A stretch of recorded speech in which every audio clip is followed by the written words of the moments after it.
హారాన చంద్రోజ్వలం, బంగారాలు, వజ్రాలు, వైఢూర్యాలు, మకుట మాణిక్యాలు ఎన్ని ధారణ చేసుకున్నా ఉపయోగం లేనటువంటిది. నస్నానం నవిలేపనం న కుసుమం, కేవలం స్నానం కాదు, సెంట్లు కొట్టుకోవడం కాదు, పౌడర్లు పెట్టుకోవడం కాదు, పూలమాలలు ధరించడం కాదు. నాలంకృత మూర్ధజ, శిరస్సు మీద ఎంత పెద్ద కిరీటాలు పెట్టుకున్నా ఉపయోగం లేదు. వాణ్యేకా సమలంకరోతి పురుషం యా సంస్కృతాధార్యతే, మనలో ఉన్నటువంటి వాణి ఒక్కటే, మనలో ఉన్నటువంటి సంస్కారము మనం ఎంత గొప్పగా దాన్ని జీర్ణించుకోగలిగితే అదే ఉన్నతమైనటువంటిది. వాణ్యేకా సమలంకరోతి పురుషం యా సంస్కృతాధార్యతే క్షీయంతే అఖిల భూషణాని సతతం వాగ్భూషణం భూషణం. మనం అవన్నీ పెట్టుకోకపోయినా ఒట్టి మాట ద్వారా లేదా మనలో వచ్చేటువంటి విద్య ద్వారా మాత్రమే అవన్నీ కూడా కొట్టుకుపోయి ఇది ఒక్కటే వెలిగింపజేస్తుంది. ఇది చెప్పడానికి కారణం ఏంటంటే, ఇందాక నుంచి వారిని మనం సత్కారం చేస్తున్నాము, పుష్పాభిషేకం చేశాము.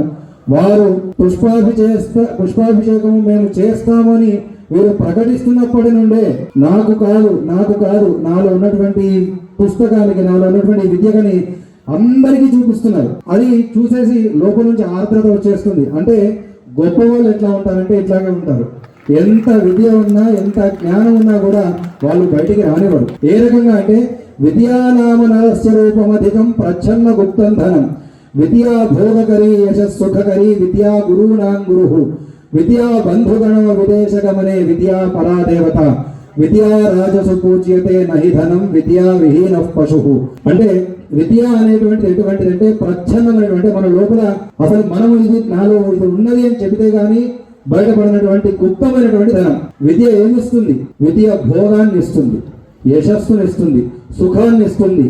అంతేకాకుండా విద్య బంధుగణంలో మాత్రమే కాకుండా విదేశాలలో, మనం అంతా ఈ ఊరు వాళ్ళం కాదు, చాలా మంది వచ్చినటువంటి వాళ్ళు ఎక్కడికి నుంచో వచ్చాము, వారు కూడా పరాయి ఊరు నుంచే వచ్చారు. వారిని మనం ఇక్కడ పూజించుకోగలుగుతున్నామంటే వారిలో ఉన్నటువంటి విద్యకి, వారిలో ఉన్నటువంటి గురువుకి, వారిలో ఉన్నటువంటి శ్రీకృష్ణ పరమాత్ముడికి. విద్యా బంధుగణం విదేశగమనే విద్యా పరాదేవత, విద్యా రాజసు పూజ్యతే నహి ధనం విద్యా విహీన పశు.